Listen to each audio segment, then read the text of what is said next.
esteja bem, estejam todos a ouvir bem. O meu nome é Hugo Leite e eu trabalho na Fidelidade como técnico da proteção de dados e trabalho na área do compliance, numa área muito específica que vocês já perceberam, que é lidar com os aspectos práticos do RGPD. E estou aqui para fazer uma apresentação relativamente aos desafios, oportunidades e perspectivas que o RGPD trouxe no setor segurador. Também para ver se vocês estão atentos, vou lançar aqui uma pequena votação relativamente a um inquérito. É uma coisa muito simples, mas é algo que é dinâmico, é interativo e a organização permitiu, portanto vou só lançar aqui o inquérito e entretanto vou começar a apresentação indicando que nós vamos falar aqui, lançar um pequeno ponto de partida sobre o RGPD, porque creio que a maior parte de vocês já conhece a matéria, mas de qualquer forma é sempre bom fazer um ponto de partida.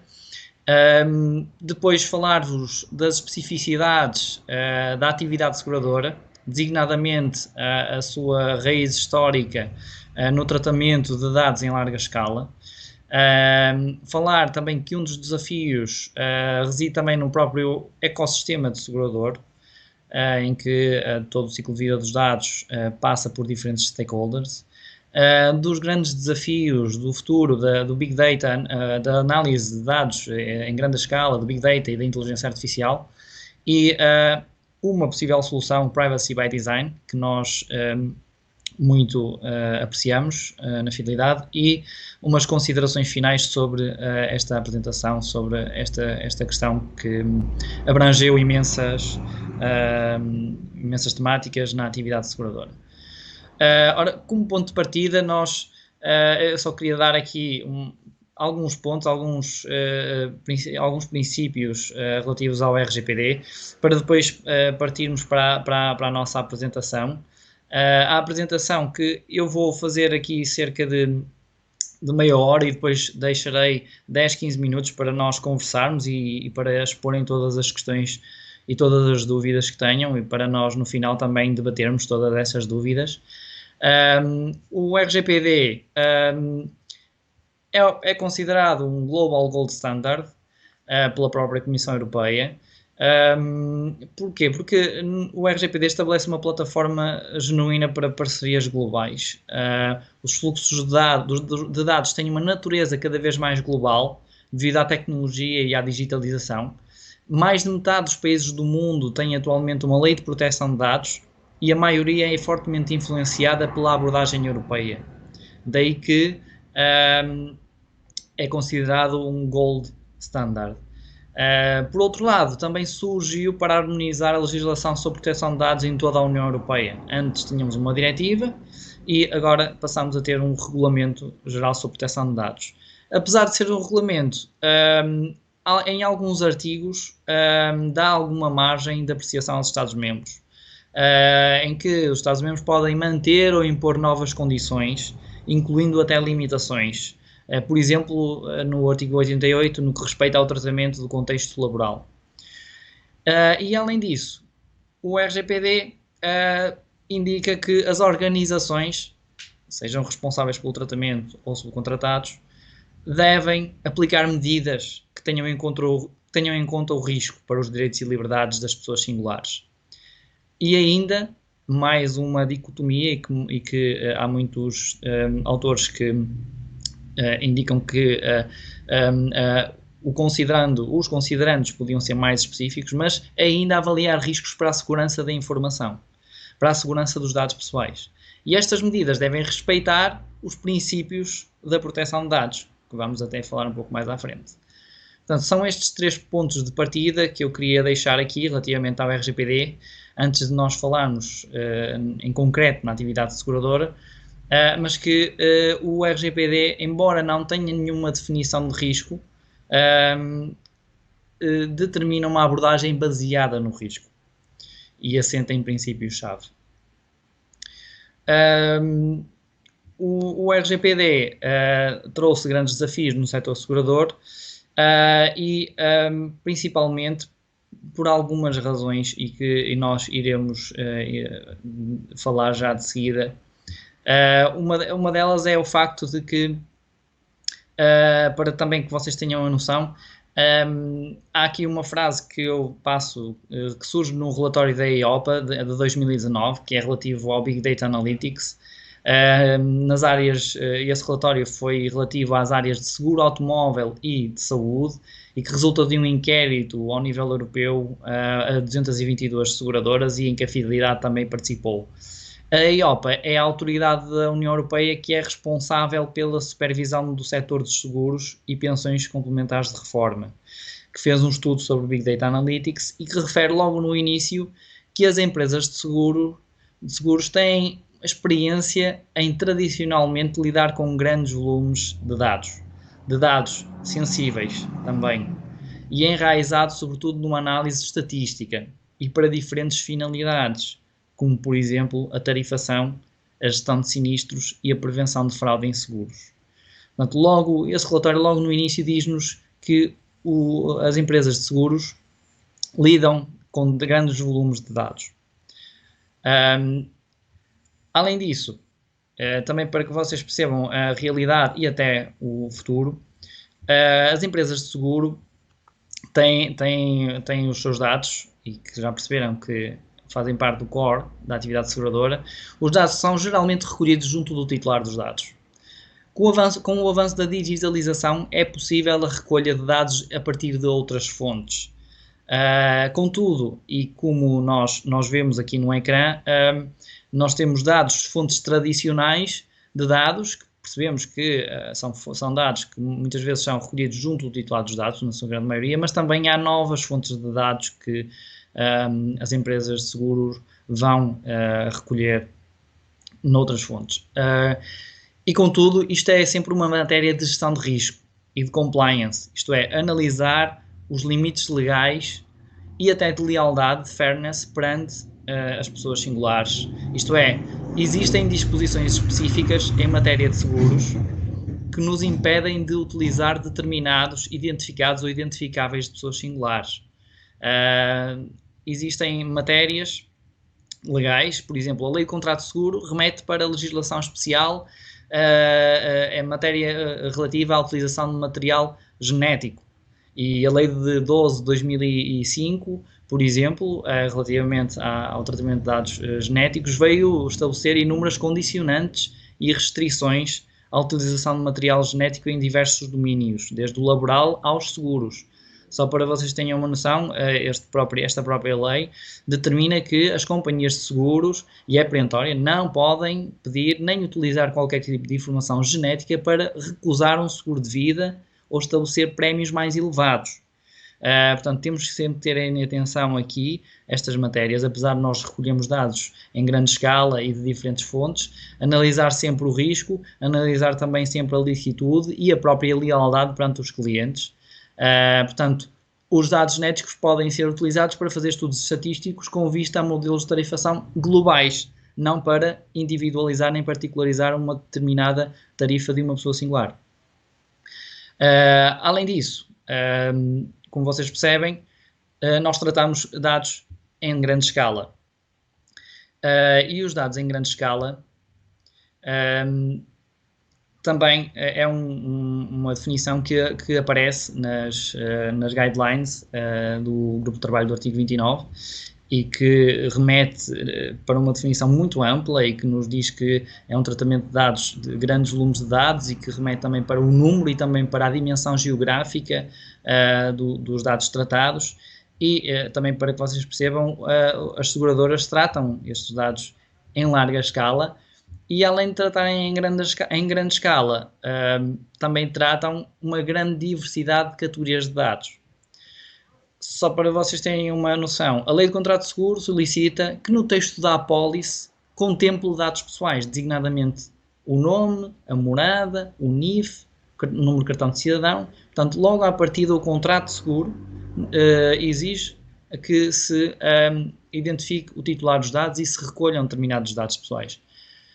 Contudo, na subscrição e na gestão da apólice e na gestão de sinistros, é recolhida uma grande diversidade de categorias de dados, incluindo dados financeiros, como por exemplo IBANs para resgates ou vencimentos de produtos financeiros, e também dados relativos à saúde. Tratamos imensos dados relativos à saúde, por exemplo, na análise da participação de um sinistro com danos corporais.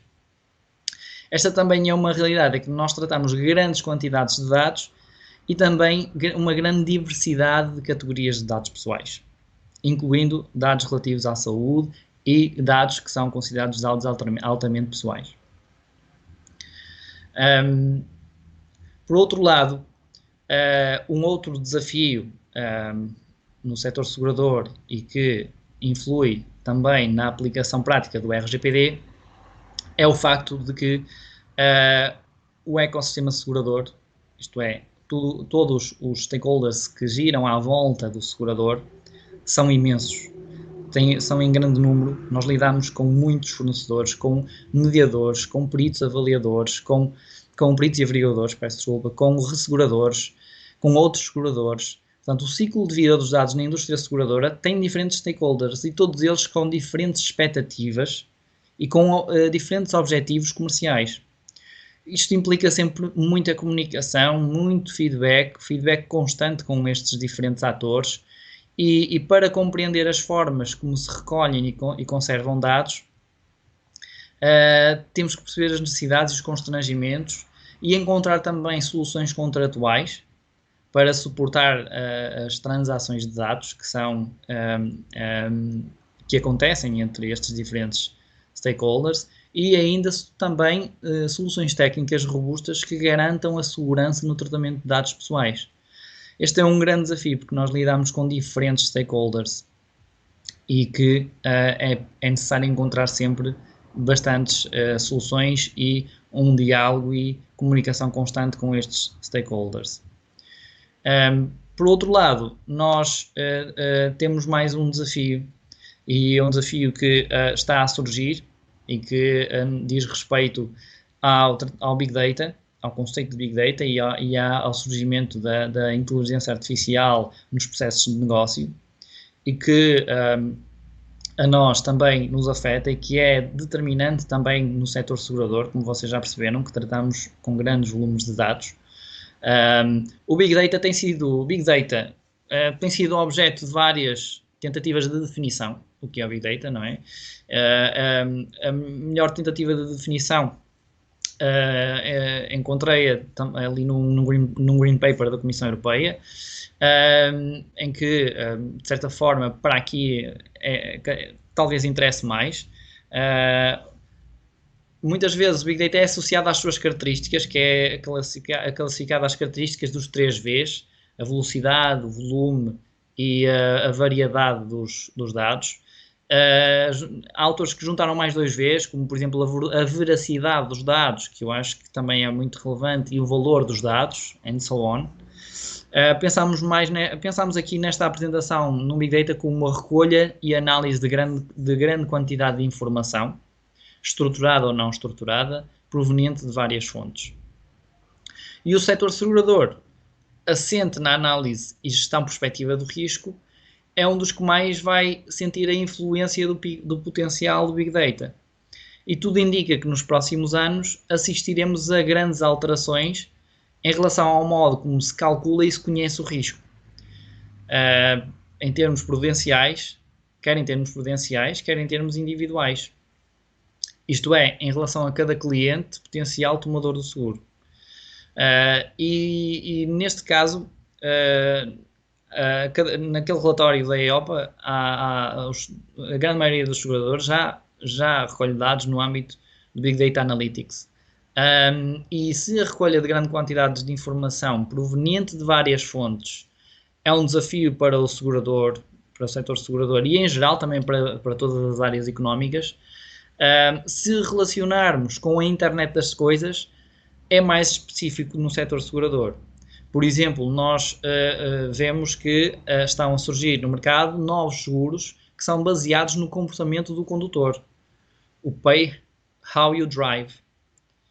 E o registro de dados e a sua comparação com padrões é a base deste novo tipo de seguros. Portanto, é mais um desafio que várias seguradoras ao nível europeu já estão a experimentar este tipo de seguro. Por outro lado, se nós tratamos dados em grande escala e se estamos a aderir à tendência do Big Data, da recolha e análise de grande quantidade de informação estruturada ou não estruturada proveniente de várias fontes, podemos agora olhar para o RGPD e verificar que temos que ter especial atenção aos seus princípios, não é? E alguns deles que já vinham do anterior regime, não eram novidade, não são novidade, como por exemplo a minimização dos dados, tratar os dados necessários para as finalidades para as quais eles foram recolhidos, o tratamento para finalidades específicas e apenas tratar para outros fins se esse tratamento for compatível. Tratar dados com qualidade e exatidão. Ou seja, são 3 princípios que aqui merecem especial atenção e que já decorriam do anterior regime. Estes 3 princípios eu juntei mais 2. Isto é, a necessidade de conhecer, o need to know. É muito importante nos dias de hoje garantir a confidencialidade de acordo com o princípio da necessidade de conhecer. É um princípio que todas as organizações também devem incorporar na sua estratégia de gestão de risco de proteção de dados.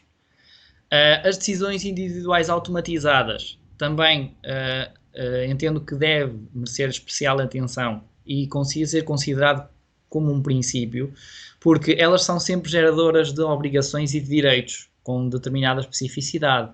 Por exemplo, os artigos 13 e 14, relativos ao dever de informar, exigem que o titular dos dados, quer tenha sido ele ou não a facultar os dados pessoais, receba informações sobre a existência de tais decisões, sobre a sua lógica e sobre a importância e consequências previstas que possam ter.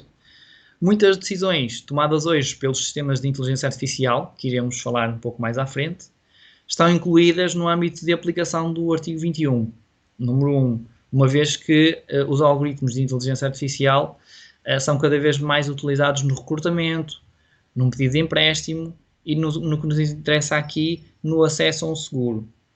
Portanto, há aqui princípios que merecem especial atenção.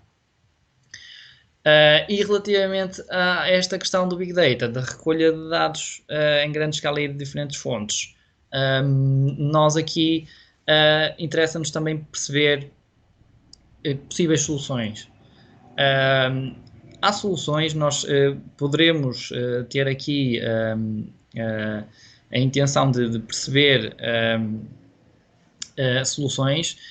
Nós aqui vemos o recurso a técnicas de anonimização, é uma das possíveis soluções.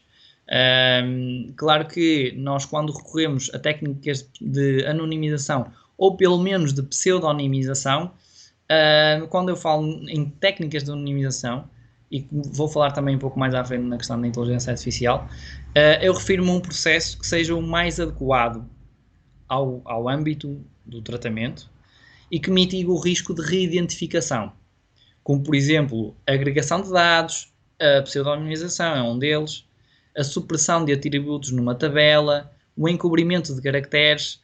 Tudo isto são técnicas de anonimização que nós podemos aplicar e que podem mitigar o risco de reidentificação. Temos é que ter em atenção a estrutura de dados com a qual nós estamos a trabalhar e o processo que nós queremos adequar e a finalidade ou finalidades para as quais nós estamos a tratar aqueles dados. Contudo, as técnicas de anonimização revelam sempre uma técnica eficaz. Temos é que ver a melhor técnica, tendo em conta o tratamento e os riscos de reidentificação. Também temos que perceber que temos que pensar aqui no setor segurador, principalmente, numa alteração, em pensar em alterar o modus operandi do Big Data. Ou seja, aderir ao Big Data, perceber que é uma tendência, mas evitar a recolha e armazenamento de dados excessivo. E da recolha de dados just in case, isto é, pode ser que dê jeito, deve ser construído de raiz um sistema assente no princípio da minimização. E por outro lado, também temos que pensar, isto também está ligado, está um pouco ligado à questão da agregação, mas recolher dados com um maior nível de granularidade. Também há autores que defendem que, especificamente no setor dos seguros, poderemos abandonar o Big Data e desenvolver técnicas de Smart Data, isto é, obter de forma criteriosa os dados, privilegiar a sua qualidade em vez da sua quantidade. Portanto, são três possíveis soluções que podem mitigar os danos e ajudar a cumprir com os princípios da proteção de dados, que falei há pouco, que são aqueles que merecem especial atenção. Por outro lado, nós também estamos a assistir ao surgimento de outras técnicas, e uma delas é a inteligência artificial. Neste mesmo relatório da EIOPA, eu recolhi alguns dados e percebemos que a utilização de ferramentas como as de Machine Learning ou o uso da inteligência artificial está geralmente centrada numa parte específica da cadeia de valor do seguro e muito poucas empresas as utilizam em todos os seus processos. Entre as empresas que já utilizam ou planeiam utilizar estas ferramentas de Big Data Analytics com processos de Machine Learning ou o uso da inteligência artificial, elas neste momento utilizam-nas principalmente para a tarifação e subscrição, gestão de sinistros e canais de distribuição, como podemos observar aqui na figura. Portanto, é uma nova técnica que surge para processos de negócio, designadamente surge principalmente na área industrial, mas agora está a aplicar-se também no setor dos seguros. A utilização de ferramentas de Big Data Analytics, tais como o Machine Learning e a inteligência artificial. A inteligência artificial já existe, surgiu em junho deste ano um grupo de trabalho da Comissão Europeia que elaborou um documento sobre as implicações da inteligência artificial no Regulamento Geral sobre a Proteção de Dados. Também é um documento muito interessante de analisar e que indica que, de certa forma, que o Regulamento Geral sobre a Proteção de Dados acaba por ser um standard, como eu disse no início, mas um pouco vago, deveria concretizar um pouco mais.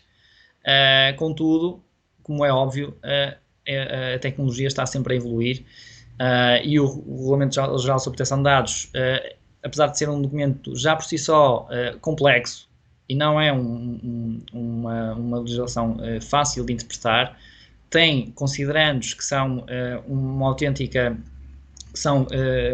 autêntico manual de instruções e cheio de conceitos e de interpretação desses conceitos.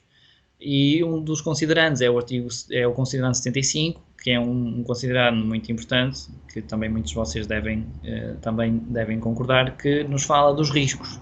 Os riscos para os direitos e liberdades das pessoas singulares, que podem dar origem a danos físicos materiais e imateriais. E um direito que merece aqui a nossa atenção, e especialmente no ramo segurador, é o da não discriminação, em função da idade, do género, etc. Portanto, cabe-nos a nós, que estamos nas diversas áreas de compliance, e especificamente na área de proteção de dados, prevenir, de certa forma, a automatização das discriminações. E nós percebemos que estas tecnologias de machine learning criam novas oportunidades, mas também podem tomar decisões que podem ser tendenciosas ou discriminatórias. Por outro lado, o tratamento de dados pessoais baseado em algoritmos é ainda caracterizado pela opacidade dos mecanismos operacionais e que podem criar incerteza e desconfiança. Daí que nós tenhamos que criar novos meios de proteger a liberdade individual e também tornar este imbróglio algoritmo mais transparente e as suas decisões mais compreensíveis e até contestáveis. Portanto, nós temos que proteger estes direitos e cabe-nos a nós criar mecanismos, medidas que possam reduzir a incerteza e a desconfiança. E na inteligência artificial nós teremos que criar medidas, temos que pensar em medidas que possam reduzir esta opacidade dos modelos. E tanto as orientações relativas ao conceito de interesses legítimos do grupo de trabalho do artigo 29, como as relativas à definição de perfis, salientam que o interesse legítimo, se for a base de licitude para o tratamento, o interesse legítimo não deve ser visto como uma opção fácil. E efetuar a avaliação dos interesses legítimos, o chamado three-part test. Analisar as finalidades, a necessidade e o teste do equilíbrio. Elaborar uma cláusula de ponderação de interesses que deve ser documentada, e esta cláusula, esta ponderação de interesses, exige transparência, exige que o titular tenha expectativas de que os seus dados estão a ser tratados, que se averigue os interesses e os direitos fundamentais dos titulares dos dados, não se sobreponham ao interesse responsável pelo tratamento, e dar garantias complementares que podem limitar o impacto no titular dos dados, tais como, mais uma vez, a minimização dos dados, a utilização de tecnologias para reforçar a proteção da privacidade e em muitos casos, o direito generalizado e incondicional de optar por não permitir o tratamento, um opt-out, ou seja, dar a possibilidade ao titular dos dados de se opor, muitas vezes, a estas decisões. E dado que os algoritmos de machine learning podem ser opacos, há autores que defendem até a existência de um direito à explicação no RGPD, embora também explicitamente não se encontre em nenhum dos artigos, mas se nós analisarmos todos os direitos e os artigos relativos aos direitos dos titulares, percebemos que se infere ali também do dever de informar um direito à explicação. Pressupõe que o modelo algorítmico, caso nós utilizemos a inteligência artificial em modelos algorítmicos, deve ser claro e compreensível para um ser humano desde a programação inicial. Outras medidas que também são relevantes é, por exemplo, o uso de procedimentos que sejam adequados e que garantam a qualidade dos dados de entrada. Mais uma vez, privilegiar sempre o smart data. O uso de procedimentos matemáticos e estatísticos também apropriados ao profiling que nós estamos a executar em concreto. E, uma vez mais, recorrer a técnicas de anonimização. Esta também é uma boa medida para salvaguardar os direitos dos titulares dos dados. Por outro lado, nós percebemos que, como vos disse antes, existe aqui um modelo algorítmico e também de recolha de dados que deve ser claro e compreensível para um ser humano desde a programação inicial. Diz-nos muito sobre o próximo tema, que é o Privacy by Design. E porquê que nós decidimos falar no Privacy by Design? Em primeiro lugar, porque o Privacy by Design é um conceito que foi é um conceito muito importante que já existia desde os anos 90, da Anne Cavoukian, que é uma canadiana que trabalhava num organismo relativo à proteção de dados pessoais do Canadá, e é um princípio que foi colocado aqui no RGPD. Privacy by Design, nós traduzimos por privacidade desde a concepção de produtos ou serviços, mas que no fundo o que é que nos quer dizer? Quer-nos dizer que a proteção de dados deve estar no centro. Aliás, um dos controlos que está presente no grupo 6 da ISO 27001 é incorporar a segurança da informação na gestão de projetos. Portanto, também está alinhado com este conceito. Não só na proteção de dados pessoais, mas também em toda a segurança da informação.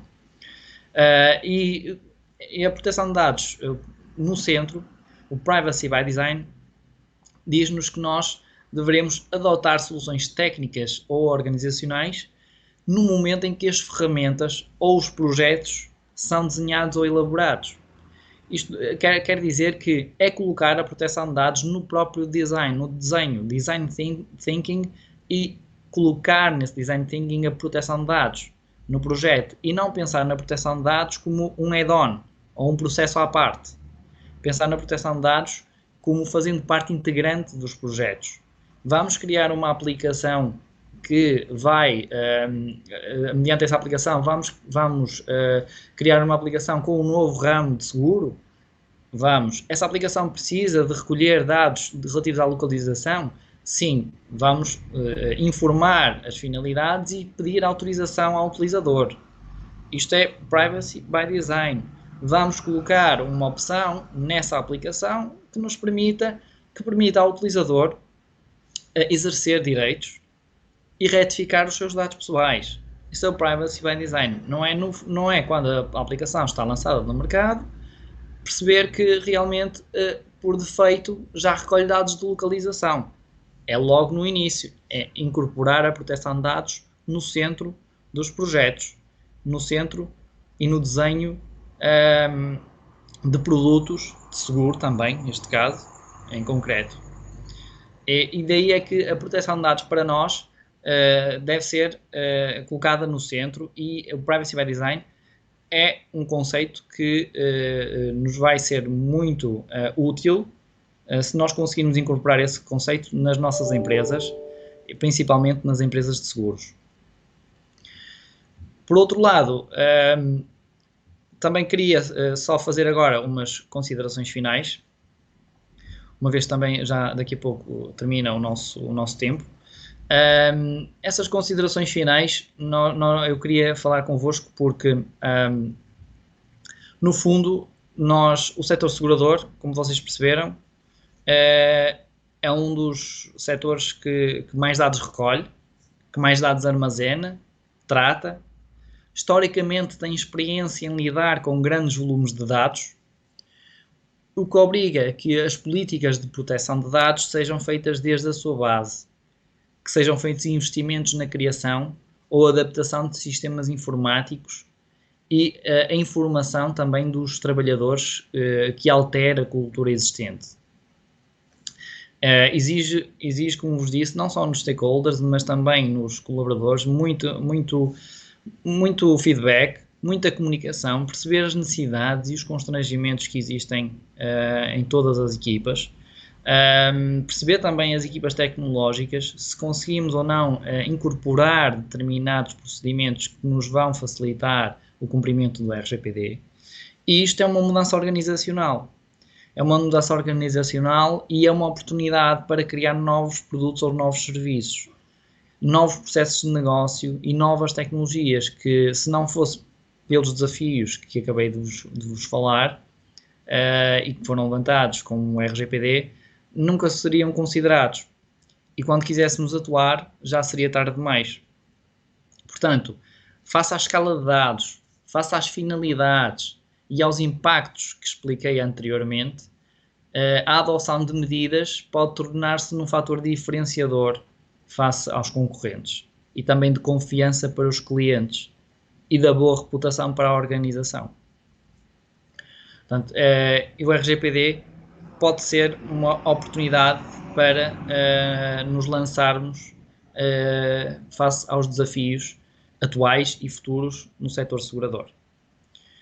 Neste momento, deixem-me só analisar aqui as respostas. Portanto, dá para perceber que a maior parte dos respondentes responderam a todas as anteriores, estão corretas.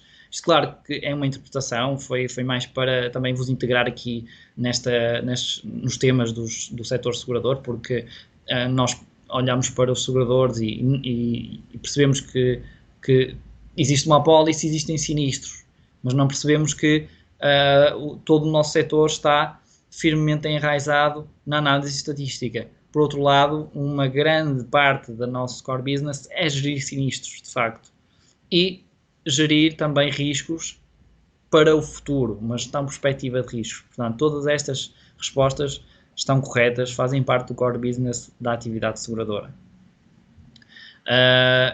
Agradeço também a vossa atenção, muito obrigado.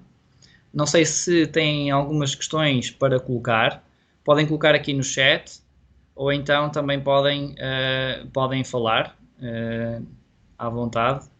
E de qualquer forma, obrigado pela vossa atenção, pelo webinário, e também um agradecimento à organização e ao Filipe cujo empenho permite que de 45 minutos em 45 minutos um orador possa estar aqui a falar sobre um tema muito específico e relacionado com a cibersegurança. Eu dou por terminada então aqui a apresentação. Muito obrigado pela vossa atenção e disponham sempre. Obrigado.